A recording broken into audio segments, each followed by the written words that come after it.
Good morning and good afternoon. My name is John Herbst and I run the Eurasia Center at the Atlantic Council. We have a wonderful event for you for today. We have an event on Whither the Donbas, Ukrainian plans, Russian ambitions, and the Biden administration. We have a wonderful set of speakers for you today. We have Yefim Volinsky, a former deputy governor of Donetsk Oblast in Ukraine. We have Jock Mendoza-Wilson of the SCM Corporation, which is very active, especially in Eastern Ukraine. We have Celeste Wallander, who was a senior director at the National Security and Defense Council, at the NSC here in the United States, and also the president of the U.S. Russia Foundation. So I'd like to start by asking Yevgen what's happening in the East. Over the past 2 months, the conflict seems to have become more active. What is currently happening along the line of contact? Thank you very much, Mr. Ambassador, for your invitation to this event, and thank you, the Atlantic Council, for keeping focus on Ukrainian affairs and United States-Ukrainian relationship. Taking about the status near the front line, we should indicate the worsening situation. From the beginning of the year, the number of ceasefire violations gradually increased, and the SMM OSCE recorded more than 6,000 cases for this period, on average 70-75 cases a day. Now we can see the serious tension near the critical infrastructure objects like Donetsk filtration station, South Donbas water pipeline. The Russian-backed terrorists killed 7 Ukrainian servicemen and 1 civilian this month. And Russian proxies are concentrating now their forces in different places near the front line. For example, near Horlivka and Mospino, it's about 10-15 kilometers from Donetsk and from the front line. Their observers reported about new convoys of trucks with fuel from Russia to NGCA. And a few days ago, the factors marked new direction indicators to bomb shelters in Donetsk. And the people from NGCA in Luhansk region and in Horlivka Donetsk region informed about night hidden relocation of tanks, including Russian T-72 and other armed techniques. And all these facts can be unequivocally interpreted as a preparation to their further conflict escalation. Thank you. Thank you. That's very interesting. And we'll come back to that. But I have another question before we move on. What is the situation regarding contact across the line between the area controlled by the Kremlin and the area controlled by Ukraine? We see that the crossing points have been reduced. There seems to be less contact. What's the current status? As you know, de facto authorities have been blocking the checkpoints for about a year. And now only 1 of 4 checkpoints in Donetsk region, Novotroitsk, the most remote from Donetsk, and 1 of 3 in Luhansk region, Stanitsa Luhanska, from time to time are open for crossing the line. And de facto authorities are going to introduce the new procedure for crossing their checkpoints, and the people from NGCA will have to receive the special passes for crossing in so-called internal authorities of quasi-republics. After the procedure of dactyloscopy, fingerprinting, and photography, and even checking their mobile devices. It seems de factos want to decrease the number of crossing and to minimize contacts between people from NGCA and GCA. And the economic situation in the NGCA is worsening. Many coal mines and factories have been closed and looted, and it seems that occupants want to avoid the comparison of occupied and non-occupied territories. Thank you.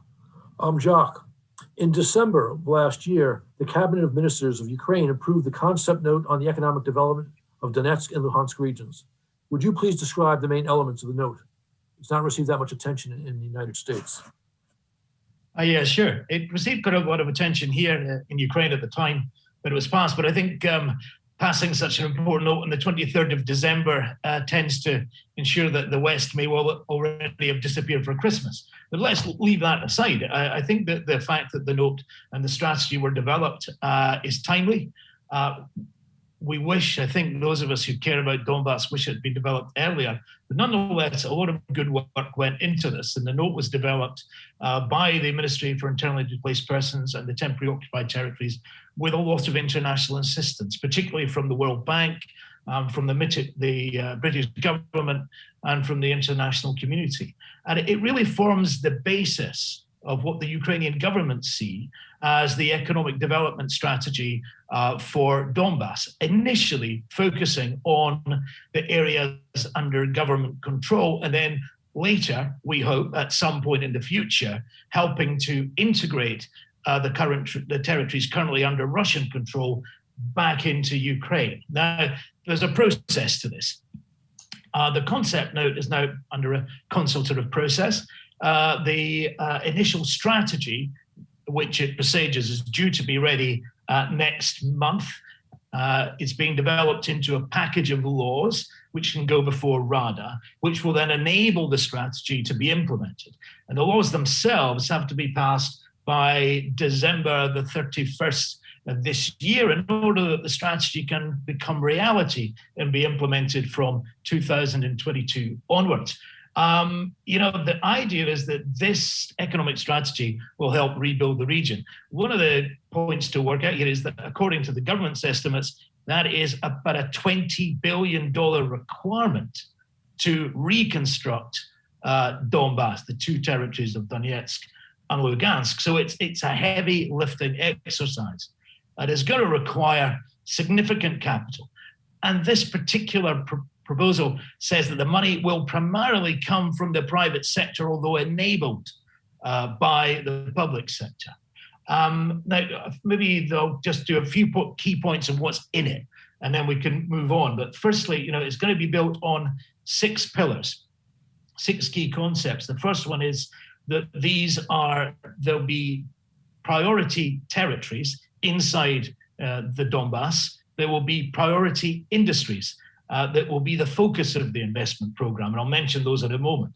There's going to be the introduction of tax incentives to persuade people to invest, and that's going to be probably in the form of allowing corporates who do invest and make profits to reinvest those profits without tax into the continued investment in the region. There's going to be, to protect investors' interests, and we can discuss that later, there's going to be the establishment of international arbitration inside the region for investments in the region to protect investors' interests. That's pretty important given Ukraine's rather poor record on protecting the interests of investors and poor record, sadly, on the rule of law. There's going to also be the availability of military political risk insurance for those people investing in the territory. And there's going to be guaranteed investment in infrastructure to improve access to marketplace, transport and logistics, and the ability to connect to both the internal Ukrainian market and also to the export markets of the Black Sea and the European Union. Now, I think the next point I'll make is very quickly is the priority sectors. So the idea is going to focus on particular sectors, industrial clusters that offer the best opportunity for return on investment. And those are going to be the industrial sector, no surprise there, the metals industry, of which SCM is a large investor through a business, Metinvest, is the biggest single industry in Donbas. The agricultural sector also gives great opportunity, particularly for added value agricultural production. There's the need for infrastructure investment, which we've already mentioned. And then they've also believed that tourism, given the coastline which the region has, and also research and innovation will be the 5 prime areas that it's going to go for. So that's a quick tour of what it is and where it is and what will happen. Okay, that's comprehensive. Thank you, Jacques. What has been the reaction in Ukraine to the note? I think there's a reaction and discussion inside the expert community, but it's not something that's really been discussed more generally. Look at the expert reaction. I say it's along the lines of, look, this is at the moment a wish list. It's not really a clear strategy. If you read the document, it is a wish list of what we hope would happen. But there's a long way between a wish list and an economic development strategy backed by institutions that both international donors to Ukraine and local investors and international investors can place trust in. So what we're really looking for over the next few months is a robust development of this wish list into a strategy that can actually be delivered on and is fundable. And that's a much bigger challenge. Okay, one last point before I turn to Celeste. The fighting goes on, and as Yefim described, it's getting worse. What can realistically be done now while fighting continues? Well, fighting does continue. However, there has still been, even during this period of conflict over the last 7 years, investment in Donbas, both by the international community and by business. So, but it requires, initially it requires businesses and international governments that have confidence, have a long-term viewpoint. There are no quick bucks to be made. You have to have a viewpoint that over your return on capital invested is going to be over a 5 to 10 year period. What can be done now, and is included in the plan, is ensuring that investors can be provided with military risk insurance. That would certainly mitigate immediately the conflict-related risk that exists for all investors who go into the region. The second aspect that would be helpful, and it is included in the program, is the establishment of a regional development bank, which is co-funded by Western financial institutions and government, that could allow effective, relatively low-cost capital to be made available for those who want to invest in the region, and then have that backed by the political and military risk insurance. Thank you. Celeste, you were in the NSC during the first years of Moscow's war in Donbas. I remember talking in the fall of 2014 about rebuilding Donbas. What is your sense about the plan now for the reintegration of Donbas, and what are your preliminary thoughts about the concept note? So thanks very much for holding this discussion and including me. I mean, reading the concept note and listening to Jacques' description of it, it seems like a great strategy, and I take his point about that it isn't really a strategy, it's sort of a wish list. It is what Ukraine needs to be doing both for the region of the Donbas and as part of demonstrating to the populations of the unoccupied and the occupied territories that Ukraine's path towards European integration is a positive one for Ukraine's future and for its citizens' future. It is, and I'm not criticizing because I know it's been difficult. It's too bad it didn't start sooner. It has been, a long period of time in which questions about Ukraine's path, rule of law, economic dynamism, investor rights, all that was insufficiently clear, and the case was not being made. But, the past is the past. It strikes me as a very positive step that is going to be difficult to implement, but it will always be difficult, and it's better to start and at least start thinking about it and getting international attention to the seriousness of the idea, and hopefully some buy-in in what can be done and what can be structured, and a discussion on how to improve it. Again, taking Jacques' points very seriously. Okay, thank you, Celeste. Yevhen, you were a governor or deputy governor in Donetsk. Your views on the note. Please unmute yourself. Thank you. Of course, it's the good news that the government has begun thinking about the strategy. The concept note and the new draft law on the state policy of the transition period is moving in the right direction. Because one of the most important problems for Donbas and Ukraine in general is the absence of the clear picture of the future. And we don't have a clear, understandable, multi-optional strategy for the region. And we haven't provided citizens with future-oriented, comprehensive, inclusive action plan for potential understandable opportunities for the region in general and for each community, Hromada, or even for each family. Does the introduced concept note give us the answer for critically important question or bring us closer to them? Not yet. The same situation with the draft law. They are more, even not a mix, but a set of ideas, raw ideas to be developed. And to bring the international arbitrage, for example, is okay. The insurance of war risks sounds reasonable, but all of these items are only separate bricks, parts of the puzzles.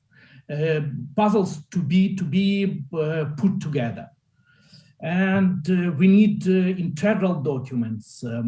I hope the Ministry of Reintegration will be able to improve these documents, to involve, to make this process more inclusive, to involve the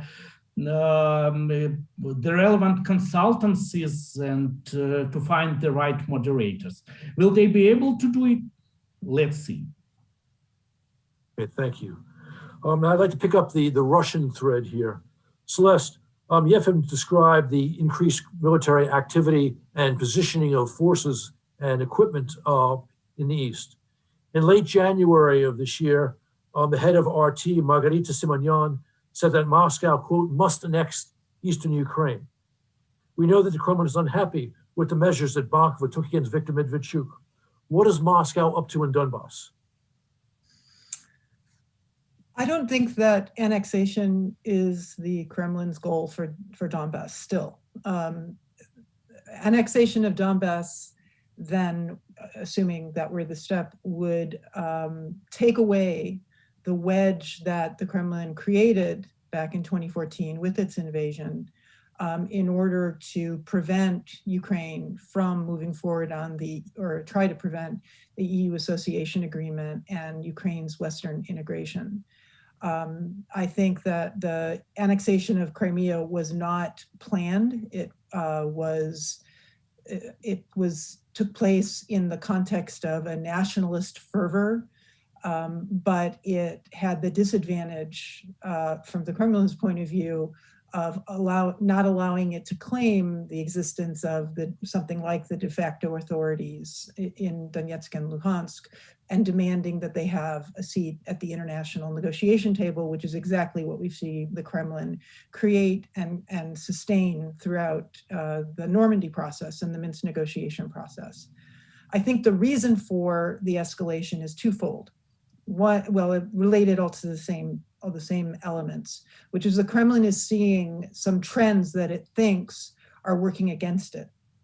The beginning of the Biden administration and what clearly will be a tougher, more focused and strategic security policy towards Russia with a greater degree of transatlantic cooperation and multilateralism overall in a Biden administration foreign policy, therefore raising the specter that the game of splitting Europe from the United States or creating fissures within Europe isn't going to work, that the Kremlin has played with in the Normandy process and the Minsk negotiation process, as well as other formats. The trends you pointed to, some of the actions that the Ukrainian government has taken, creating this concept for showing a positive future with all its flaws and to work to be done, and also the steps against Russian media and against Mr. Medvedchuk.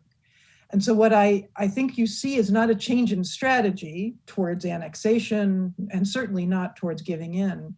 But what I am worried, and I fear what we see, is a escalation in order to get a better new status quo, because the Kremlin has learned the lesson. The military escalation in the summer of 2014 got it Minsk 1, not a great deal for Ukraine. And the further escalation in January and February of 2015 got it an even worse deal in the form of Minsk 2. And I am worried that the reason for this escalation is to create fear and the groundwork for an even worse agreement that the Kremlin hopes Europe will cling to and Ukraine will be stuck with. That's a very sharp analysis. Well, what do you think they might do to make this happen? A couple of things. One is the provocations and the escalation that we have seen, which the Kremlin is extremely good at, not perfect, but extremely good at presenting in a way that it allows commentators and analysts in the West to say, well, it's not clear who's at fault here, creating this murky sort of, maybe it's the Ukrainian forces, maybe it's not, the local freedom fighters, trying to create that kind of murky condition. So it's hard to blame one side or the other. And I think that the other element of it is to create a sense that annexation is on the table and get a round of diplomacy designed to prevent the worst possible outcome, which I don't think the Kremlin has in mind, and instead getting Western and Ukrainian counterparts to settle for something less than the worst, which is the way of moving that new status quo incrementally. And the other element of this that we've seen in the Russian press and the Russian commentary in the last couple of weeks is the warning that Ukraine is getting ready for a preemptive strike. And again, trying to create an atmosphere in which Moscow can blame Kyiv for the escalation in order to put Europe in a kind of complicated diplomatic stance. Thank you. All right. Jacques, what was the political impact in Ukraine of Zelensky's move against Medvedchuk's TV stations, the taking away the 3 stations, which notoriously were a conduit for Kremlin disinformation, among other things?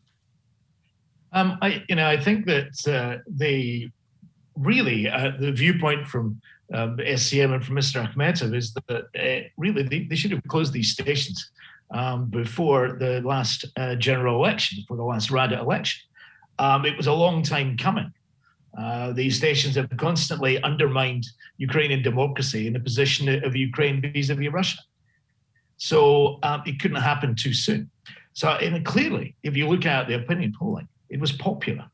But clearly it was also populist in that it was designed to grab hold of what President Zelensky felt was an available Russian support, anti-Russian vote, a nationalist vote. Now, in that sense, it's been affected, and his position has strengthened as a result of the polls. I think the polls that took place just after he took the action. I think he was at 23.1%, with a handsome lead over Poroshenko in second place at 14%. So it has consolidated his political position, which he intended to do.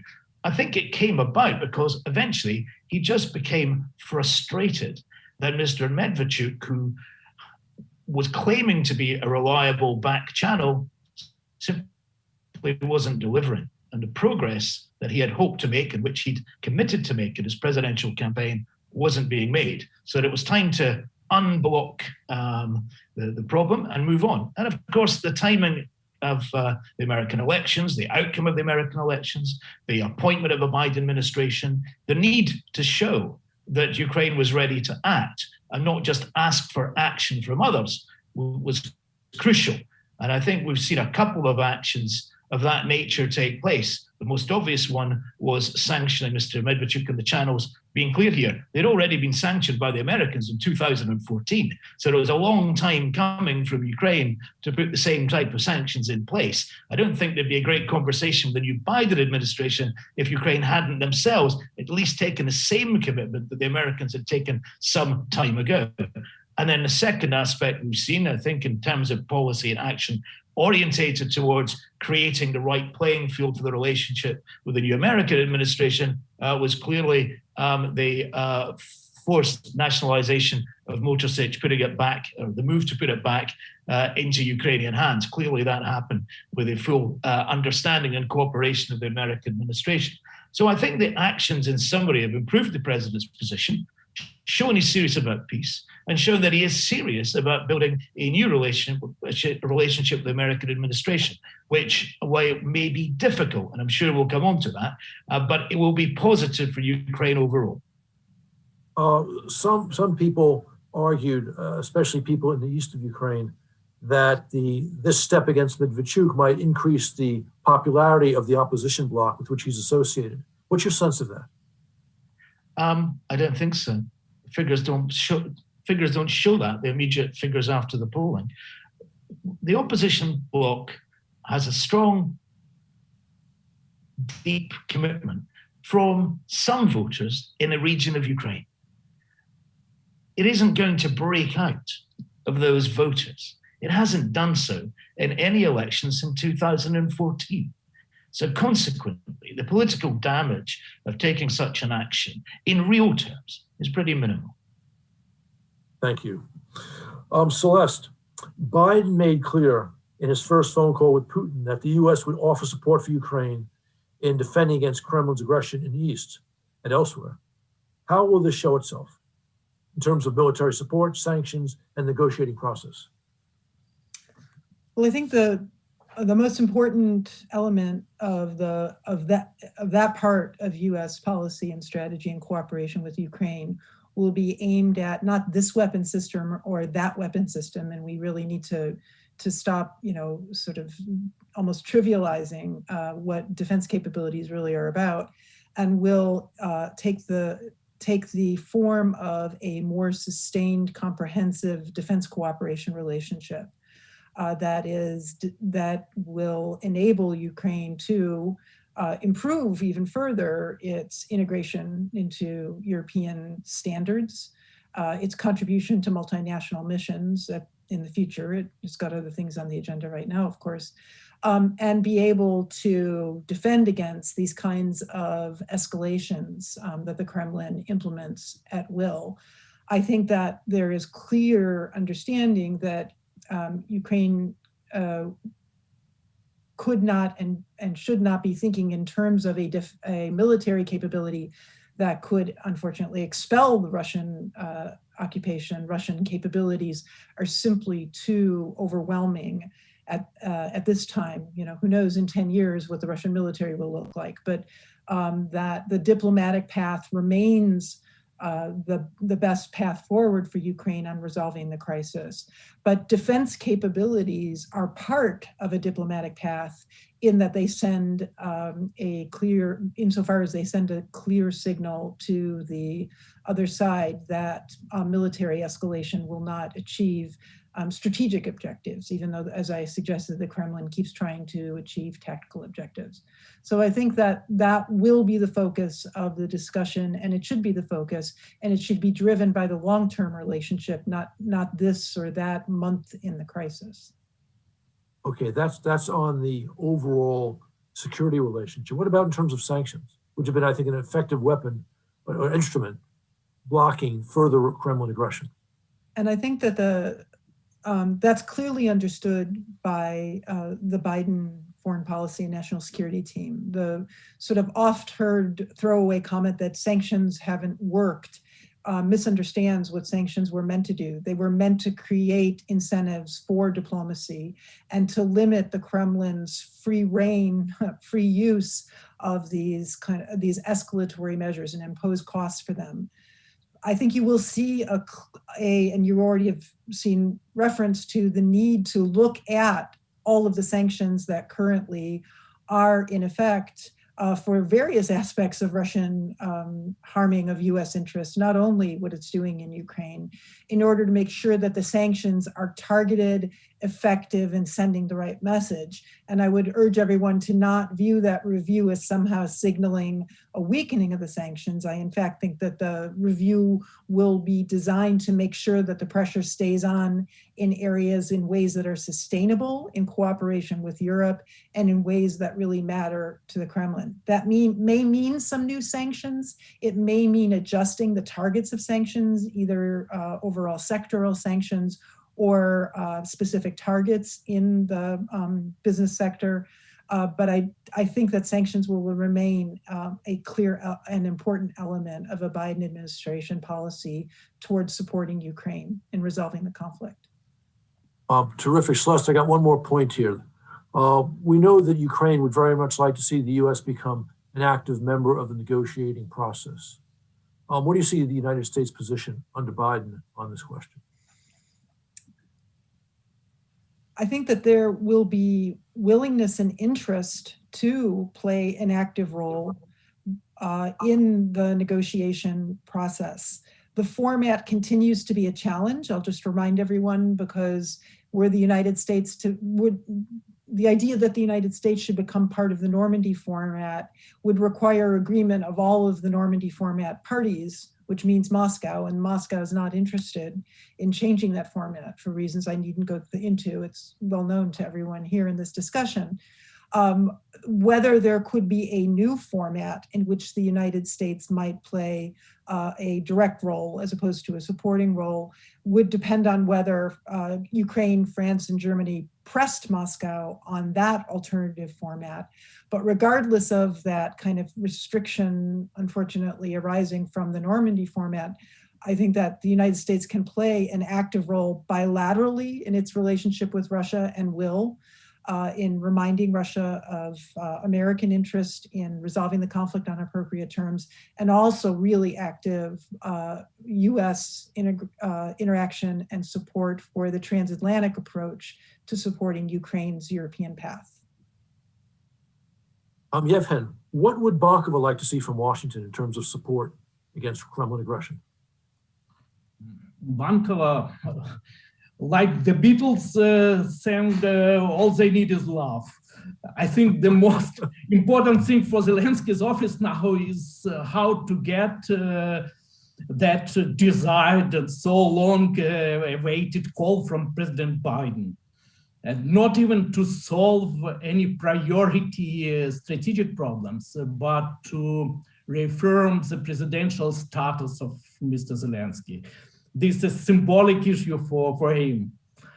And the next issue for Bankova is how to engage Washington in the negotiation process with Russia. The form of this engagement is discussable, but even a clear declaration on the United States entering process will significantly enhance Ukraine's position and give more confidence to Ukraine.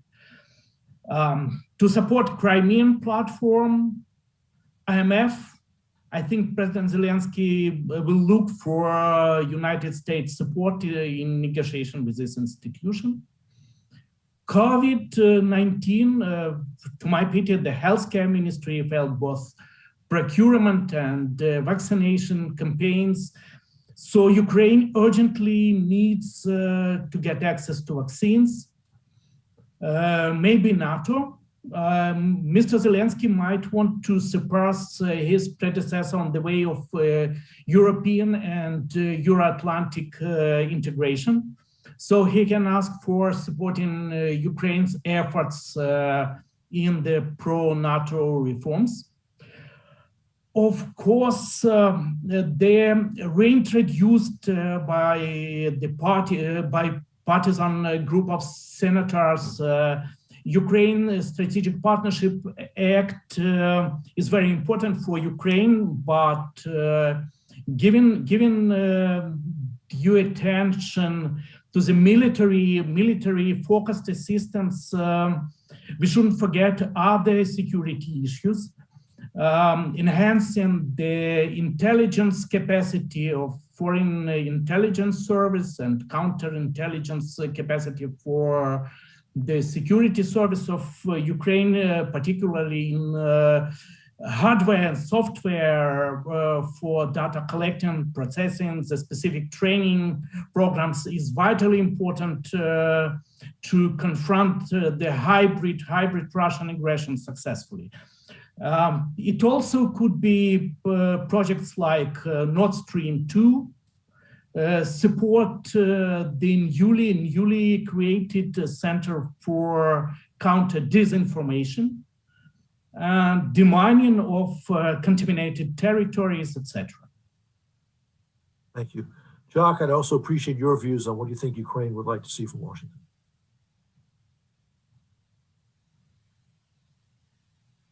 Well, I'm with Yevgen with his first point, which is, they want engagement. They want this, as I'm speaking here with two former senior diplomats, diplomacy is about engagement, but it's also about symbolism.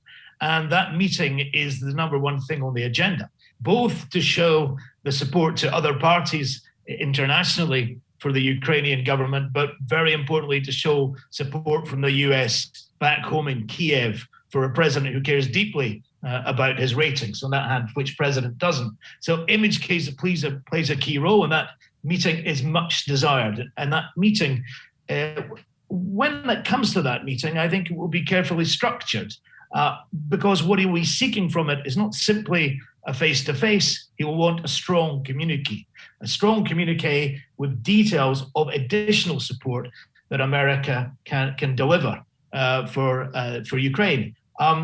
When it comes down to the practical support, I think that what he's going to be saying is sanctions. We need to stop Nord Stream 2. Don't go weak on this. Ensure that's delivered. Otherwise, you're simply funding Russia, allowing Russia to fund itself, and at the same time to the detriment of Ukraine. And it will show as an early indication, perhaps the belief internationally, although not necessarily from a practical point of view, that the Biden administration is not going to be tough.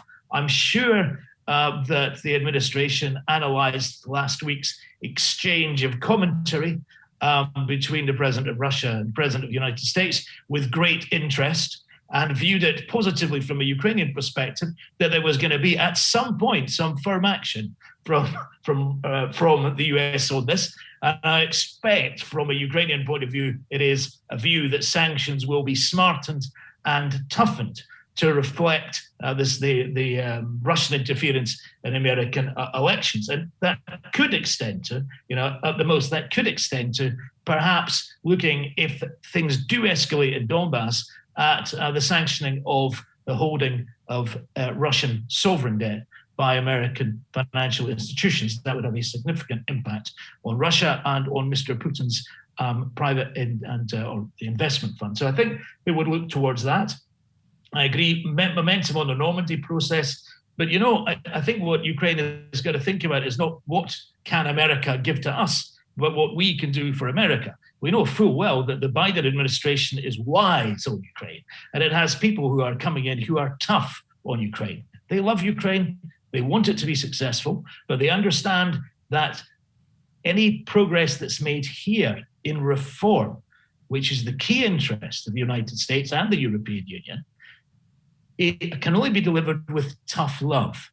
And consequently, I think what the administration here need to think about, what are they ready to do to make sure there is real progress in the US-Ukraine relationship by delivering change and reform here in Ukraine that the Americans can support and buy into. Okay, Doc, thank you. Celeste, you laid out, I think, a lot of things that the United States was looking to do or willing to do to support Ukraine, given Moscow's aggression in Donbas and elsewhere.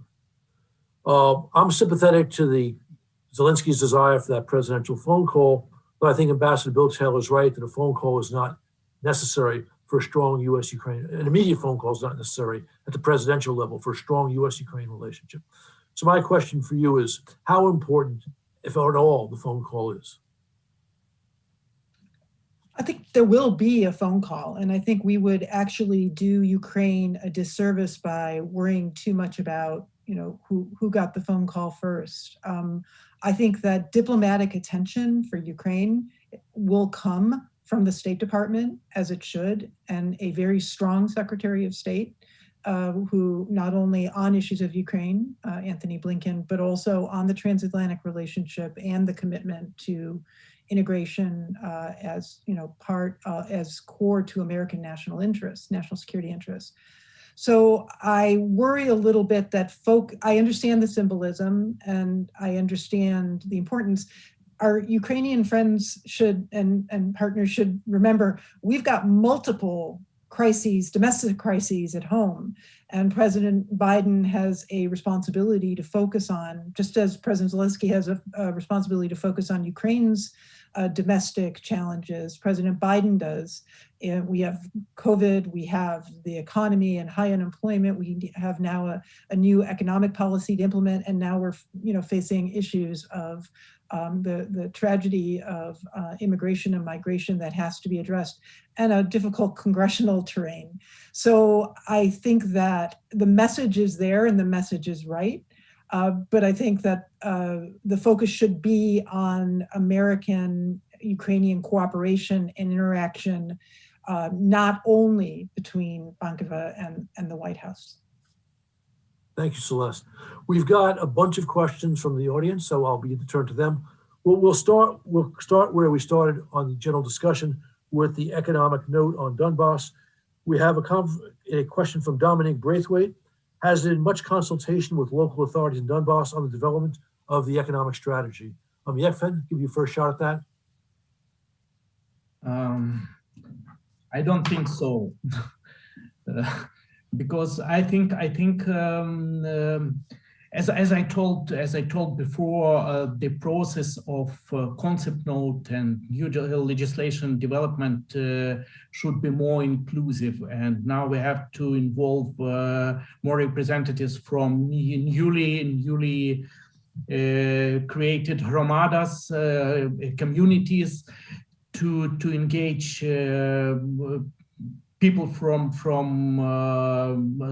civil society and to organize the inclusive process. I think it could significantly improve all documents developed by the central authorities. Okay, thank you. We have a question from Danilo Lashishin. How will the note affect Ukraine's nationally determined contribution to the Paris Climate Agreement? Jacques, could you take a shot at that? Yeah, I'll take a shot at it. Any activity that takes place that upgrades and improves the industrial processes in any part of Ukraine will have an impact on the Paris Agreement commitments. So by improving infrastructure to have a greener infrastructure, by removing coal-fired power stations, which our own energy business has announced it will do, and replace them with renewable energy and other energy sources. These are major steps forward on climate change. And of course, to the extent that it impacts on the east of Ukraine, it will make a big difference, because it should make capital available that would otherwise not be available to take those steps. Okay, thank you.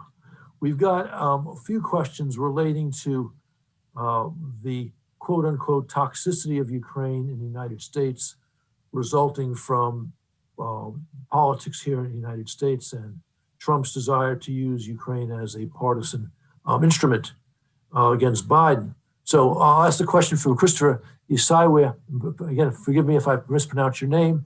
Is Biden himself not likely to keep President Zelensky at arm's length because of last year's impeachment fiasco? While the U.S. ambassadorship remains vacant, there is no special envoy. The former status of POTUS as Uncle Joe seems a non-starter. Will Zelensky get a visit to the Oval Office anytime soon? Will he get a deeper involvement from the administration at the highest levels? Celeste, I think you partly answered this, but I'll give this to you again. Sure. I really regret that Ukraine became embroiled in a negative way in American politics. Ukraine didn't deserve it. People of Ukraine didn't deserve it. And, needless to say, the people of America did not deserve the politicization of our foreign and security policy the way that occurred. I do not think that that is an issue in a Biden foreign policy. Biden foreign policy is going to meet standards of the rule of law on the American side regardless. And the recent intelligence, declassified or unclassified intelligence and analysis that the Director of National Intelligence released about the Russian interference and the use of Russian-connected agents in that activity makes clear that this was a Russian operation. I'll stay away from issues of American domestic politics, that there was nothing of substance there with the Biden campaign or with then Vice President Biden. So I think for the attentive public in the United States, this is not a problem, and this is not the reason for a process of a phone call or a meeting being deliberate. I think it really has to do with there's a lot of crises, urgent crises on President Biden's plate right now, and the diplomacy is important, and it will take place in the right context and the right time. And I would just endorse something that Jacques pointed out, which is it will be as much about expecting Ukraine to step up to its obligations and its reform agenda to be a strong partner as it will be about American support to Ukraine. On that score, let me ask you a specific question, Celeste. Katerina Rashkova, the first deputy governor of the National Bank of Ukraine, is being charged with quote unquote treason and embezzlement for her, what I'd say, laudatory role in the nationalization of Privat Bank after major fraud there. How do you think this is being seen in Washington? I think it's viewed with alarm and very negatively in Washington. I think that, again, the U.S. policy and partnership with Ukraine is actually not built on anti-Russianism. It's built on pro-Ukraine's integration, modernization, rule of law. And so when actions are taken by either individuals or politicians or the government of Ukraine that work against that, that is a problem for U.S. Policy and partnership for Ukraine. And the people in the Biden leadership are very aware of the entire package of reforms, not merely pushing back against Russian intervention on Ukrainian territory. Thank you. We have a question from Mitchell Pullman. Do most Ukrainians approve or disapprove of how the conflict, meaning Donbas, is being handled? Does this vary by demography or region? Yevgen, give this to you first, then Jacques.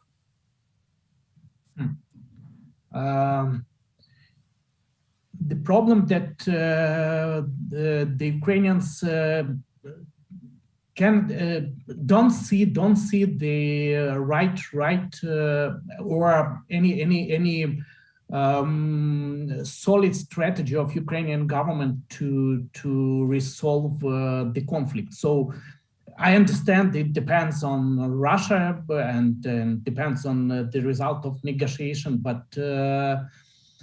again, we don't have the one-way road to the peace building. So, of course, the most people from the eastern regions want to end this war as soon as possible, but without any condition. And for example, about a month ago, we analyzed the survey, human security survey in the eastern regions, and the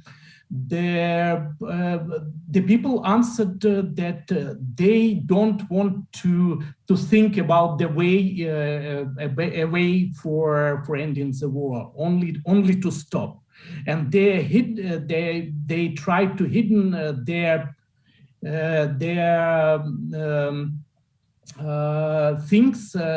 their thoughts about the possible way for ending the war. Okay, thank you, Jock. My comments are very much in sympathy with Yevgen. You know, in general, the Ukrainian public are supportive of their armed forces, who are doing a great job in ensuring that the country remains safe and that there's no further territorial gains in the east.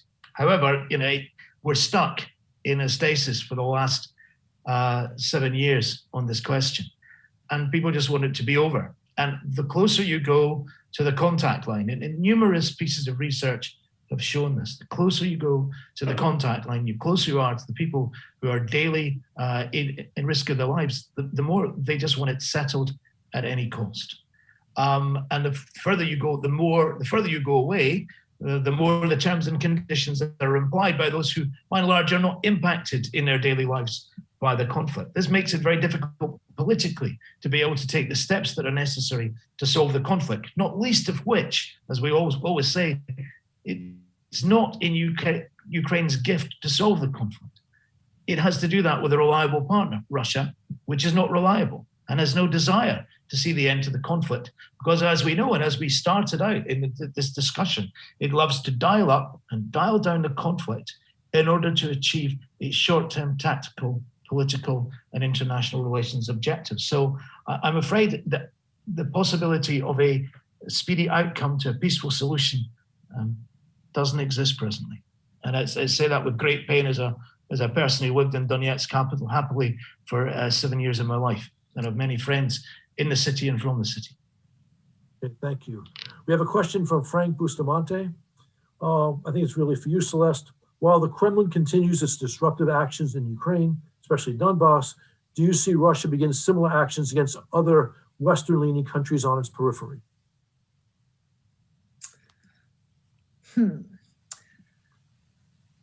I think that the opportunities for the Kremlin to interfere and cause problems in other Western-leaning countries on its periphery tend to be less in the area of direct military action, or ostensibly covert military action, and more in a kind of toolkit that we've seen Russia deploy in generally in Europe and certainly in the United States. Disinformation, cyber intrusions, this sort of action. So military or military-enabled intervention is limited to those border areas, because again, despite Russia's extensive military capabilities in its region, it is limited in how well it can move substantial numbers of forces, especially ground forces, about and around in Eurasia.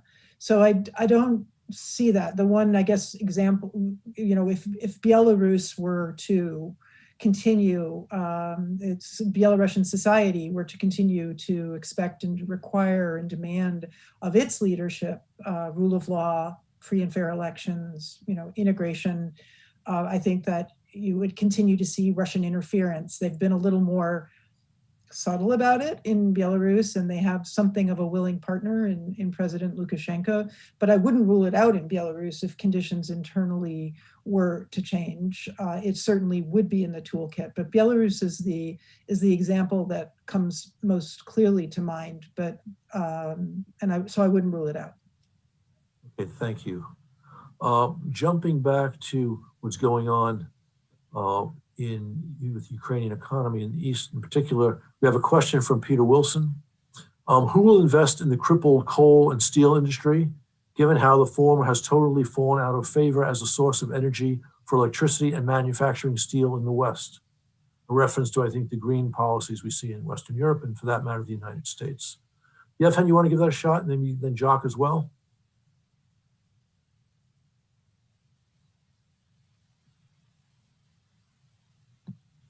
Shall I step in first then? Okay. The fact is that when at some point in the future the occupied territories are reunited, we'll have to take a close look at what is available and what is still valuable and what can be recovered. In doing so, it will depend in part on the market conditions at the time. undoubtedly the demand for coal steel, and steel is an infinitely recyclable resource. And so I think that there is future for some coal mining in the region. It's likely to be coking coal, but it will depend on the status at the time. As for steel, well, we have continued throughout the crisis to, in the government-controlled territories, invest in our steel plants. We invested many millions of dollars in upgrading and developing our steel plants in the east of Ukraine, particularly in Mariupol, in order to make sure we meet the standards of European and international markets. So we are confident about the long-term future of the metals industry and the steel industry in Ukraine. And as to what is on the other side in the occupied territories, we own a steel plant there. It was a very modern steel plant at the time. God alone knows what it will be like when that territory is recovered. But you can be sure, if it can be recovered and be economically productive, we will invest in it and do so. But it depends when and the state at the time. Okay, thank you. We have a question from Paul Nyland, which I know many people in Ukraine are asking. He says, another important signal from the U.S. would be the appointment of a new ambassador to Ukraine. Does anyone know what kind of time frame this might happen in? Celeste, you're a veteran of administrations taking office. You might want to give a shout at this. So yeah, thank you, because that came up earlier too. Let me say that the Biden administration has been, because of the deeply competitive functional nature of our democracy, getting confirmations through a evenly divided Senate is a complicated path. And so it's been sequenced to try and get the top leadership of the different departments and agencies in place first. And so as part of the sequencing, you've seen a lot of very terrific holdover ambassadors, career professional ambassadors in many countries. Unfortunately, because of the political situations of the previous administration, we do not have a career holdover in Kyiv. I think had Ambassador Yovanovitch still been there, she would have been held over. So I think that the fact that there isn't an ambassador there is more about the transition. It's not sending a political signal. And I think that I'm confident that as the next sets of ambassadors, which are required in many countries, many American embassies abroad, begins to work its way through our incredibly effective democracy and confirmation process, there will be a strong ambassador to Kyiv from the United States. I will just jump in here too to say that it would be a little unusual if you had someone already nominated for Kyiv this early in any administration, and that's with a bow to the problems that Celeste referred to. But I agree. I think we'll have a strong candidate at some point this year. Okay, I see that our time is up. I'd like to thank very much our panelists. I'd like to thank Celeste. I'd like to thank Jacques. I'd like to thank Yevhen for a good conversation. And we'll be doing more on Donbas this year. It's a critical subject as we talk about what's happening in Ukraine. And we'll be doing many other events on Ukraine next month. Thank you all for coming.